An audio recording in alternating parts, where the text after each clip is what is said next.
Hi అండి, నమస్తే. నేను మీ స్వర్ణ. వెల్కమ్ టు మేకింగ్ విత్ స్వర్ణ.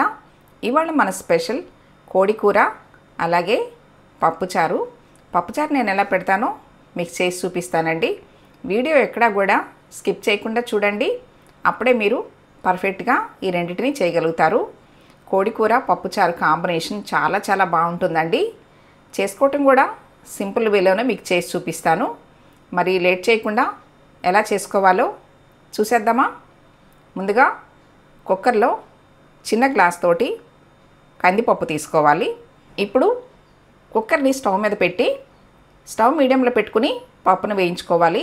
ఇలా వేయించి చేయటం వల్ల పప్పుచారు టేస్ట్ చాలా బాగుంటుంది. 2-3 సార్లు శుభ్రంగా కడిగిన తర్వాత ఇప్పుడు ఇందులో 2 గ్లాసులు నీళ్ళు పోసుకోవాలి. తర్వాత చిటికెడు పసుపు వేసుకోవాలి. ఇప్పుడు 1 స్పూను ఆయిల్ పోసుకోవాలి. ఆయిల్ ప్లేస్లో మీరు నెయ్యి అయినా వేసుకోవచ్చు.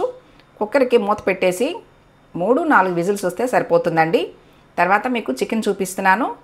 నేను కేజీ చికెన్ తోటి మీకు కర్రీ చేసి చూపిస్తున్నానండి. శుభ్రంగా ఉప్పు నిమ్మరసం వేసి చికెన్ ఇలా క్లీన్ చేసుకోవాలి. కొంచెం మీడియం సైజ్ ముక్కలుగానే కట్ చేసుకోవాలండి. తర్వాత స్టవ్ మీద ప్యాన్ పెట్టి 4-5 స్పూన్లు ఆయిల్ పోసుకోవాలి. ఆయిల్ హీట్ అయిన తర్వాత కట్ చేసుకున్న 3 ఉల్లిపాయలు వేసుకోవాలి. నేను మీడియం సైజు ఉల్లిపాయలు 3 కట్ చేసి వేసానండి. అదే ఉల్లిపాయలు కాస్త పెద్దగా ఉంటే 2 వేసుకుంటే సరిపోతుంది. ఉల్లిపాయలు ఇలా కలర్ మారిన తర్వాత పొడవుగా కట్ చేసుకున్న 4 పచ్చిమిర్చి వేసుకోవాలి. ఇప్పుడు ఇందులో ఫ్రెష్ అల్లం వెల్లుల్లి పేస్టు 1.5 స్పూన్ వరకు వేసుకోవాలి. నాన్ వెజ్లోకి ఎప్పుడైనా కానీ ఫ్రెష్ అల్లం వెల్లుల్లి పేస్టే వేసుకోండి. ఉల్లిపాయలు ఇలా బాగా కలర్ మారిన తర్వాత ఇప్పుడు ఇందులో క్లీన్ చేసి పెట్టుకున్న చికెన్ వేసుకోవాలి. తర్వాత 2 స్పూన్లు రాళ్ళుప్పు వేసుకోవాలి. తర్వాత ఒక చిన్న స్పూను పసుపు వేసుకుని అంతా బాగా కలుపుకున్న తర్వాత ఇప్పుడు ఇందులో 1 స్పూను ధనియాల పొడి, అలాగే చూపిస్తున్నంత మసాలా చెక్క వేసుకోవాలి. కొంచెం వేసుకోండి.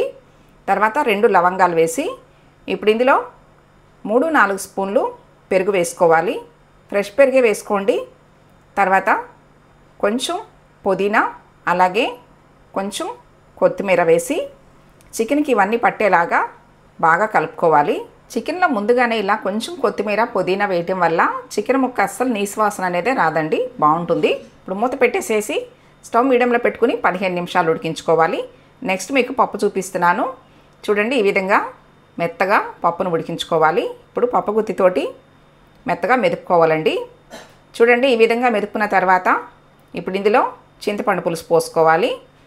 నిమ్మకాయ సైజ్ అంతా చింతపండు నేను ముందుగానే నానపెట్టి ఇలా పులుసు తీసి పోస్తున్నానండి.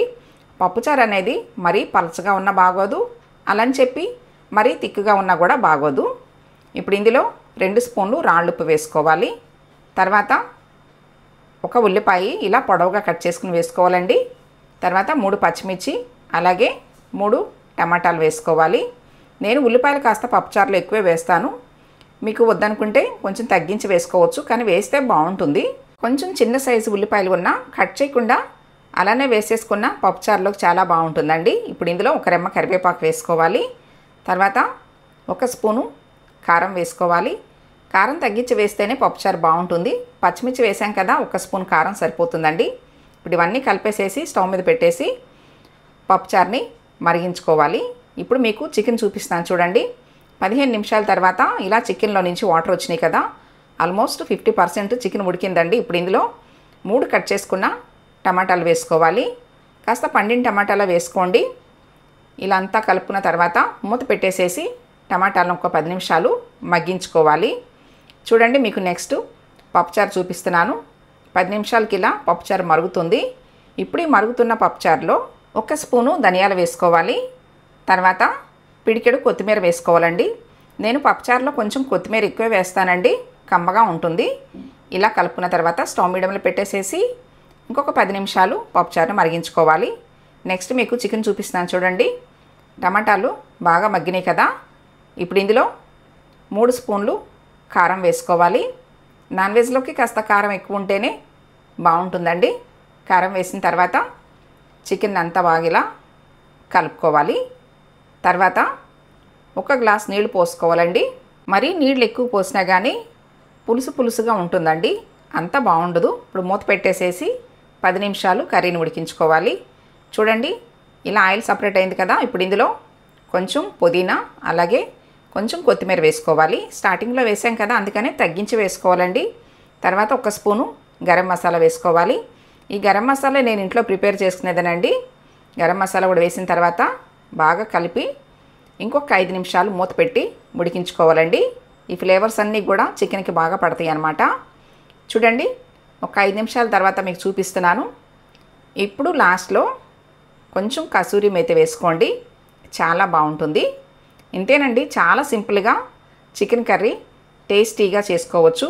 నేనైతే ఇలా చేస్తానండి, మీరు ఎలా చేస్తారో కూడా నాకు కామెంట్ చేయండి. ఇంతేనండి, ఇంకా మన చికెన్ కర్రీ రెడీ అయిపోయింది. నెక్స్ట్ పప్పుచారు చూద్దాము. చూడండి మన పప్పుచారు గుమగుమలాడుతూ బాగా మరుగుతుంది. ఇప్పుడు ఇందులో చూపిస్తున్నంత బెల్లం ముక్క వేసుకోండి, బాగుంటుంది. మీకు నచ్చకపోతే స్కిప్ చేసేయచ్చు. ఇప్పుడు ఈ పప్పుచారులో పోపు వేసేసుకోవటమేనండి. పోపు కోసమని చిన్న ప్యాన్ పెట్టుకోవాలి. ఇప్పుడు ఇందులో 2 స్పూన్లు ఆయిల్ పోసుకోవాలి. ఆయిల్ హీట్ అయిన తర్వాత కచ్చాపచ్చిగా దంచుకున్న వెల్లుల్లి రెమ్మలు 5-6 వేసుకోండి. తర్వాత ఒక చిన్న స్పూను జీలకర్ర అలాగే చిన్న స్పూను ఆవాలు వేసుకోవాలి. ఈ చిటిపటమన్న తర్వాత 4 ఎండుమిర్చి వేసుకోవాలి. తర్వాత ఒక 2-3 రెమ్మలు కరివేపాకు వేసుకోవాలి. నేనైతే కాస్త కరివేపాకు ఎక్కువే వేస్తానండి. ఇలా వేసిన తర్వాత పోపు మరి ఎక్కువ కలర్ మారేంత వరకు వేయించకూడదండి. ఇప్పుడు ఇందులో కూడా కొంచెం కసూరి మేతి వేసుకోండి. లాస్ట్లో ఇంగు వేసుకోవాల్సిందే. ఇంగు వేయకుండా పోపు పెడితే అస్సలు బాగోదు. కంపల్సరీ ఇంగు వేసుకోవాల్సిందేనండి. చూడండి పోపు ఈ కలర్ వచ్చిన తర్వాత పప్పుచారులో వేసేసుకోవటమే. పప్పుచారు మాత్రం గుమగుమలాడిపోతుందండి. ప్లేట్లో పోసుకుని తాగేస్తారు కూడా. ఇలా ట్రై చేయండి, చాలా బాగుంటుంది. చాలా సింపుల్గా చేసుకోవచ్చు, రుచి మాత్రం అద్భుతంగా ఉంటుందండి. ఇంతేనండి, సింపుల్గా మన పప్పుచారు కూడా రెడీ అయిపోయింది. ఇప్పుడు లాస్ట్లో కొంచెం కొత్తిమీర వేసుకోవాలి. నేనైతే ఇలా వేస్తానండి. ఇంకా స్టవ్ మీద పెట్టనండి. స్టవ్ మీద నేను దింపేసిన తర్వాత మాత్రమే ఇలా కొంచెం కొత్తిమీర వేస్తాను. మీరు కూడా తప్పకుండా ఇలా కోడికూర పప్పుచారు ట్రై చేసి మీకు ఎలా వచ్చిందో నాకు కామెంట్ చేయండి.